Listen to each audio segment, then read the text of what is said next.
আসসালামু আলাইকুম viewers, Ayesha's cooking শোতে আপনাদেরকে স্বাগতম জানাচ্ছি। আজ আমি আপনাদের সাথে আরেকটি রেসিপি শেয়ার করব।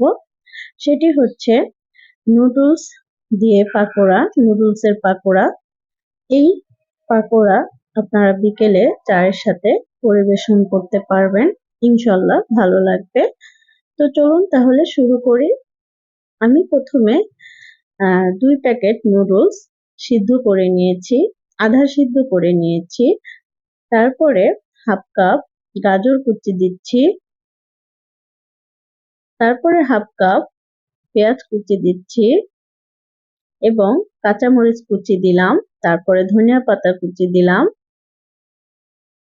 তারপরে 1/3 কাপ ময়দা দিচ্ছি, আপনারা চালের গুঁড়া দিতে পারেন। তারপরে একটা ডিম ভেঙে দিচ্ছি এবং 2 প্যাকেট নুডলসের প্যাকেটের ভিতরে যে মশলার প্যাকেট ছিল সেইটা কেটে দিয়ে দিলাম।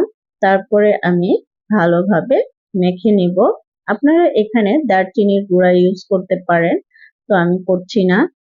এবং দিয়ে দিচ্ছি চটপটির মশলা 1 চা চামচ।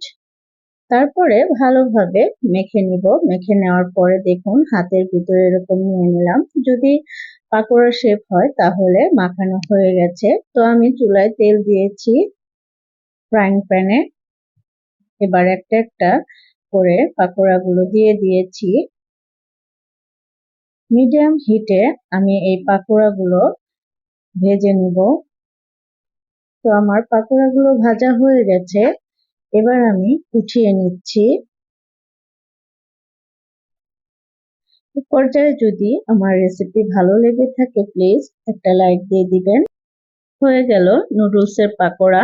আপনারা বাসায় ট্রাই করতে পারেন, একদম ইজি, একদম অল্প সময়ে এই নাস্তাটি আপনারা করে নিতে পারেন।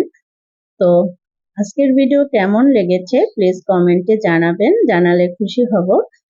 তো ভিউয়ার্স, আজকের মতো এখানে শেষ করছি। দেখা হবে নেক্সট নতুন কোনো ভিডিও নিয়ে। আপনারা ভালো থাকবেন।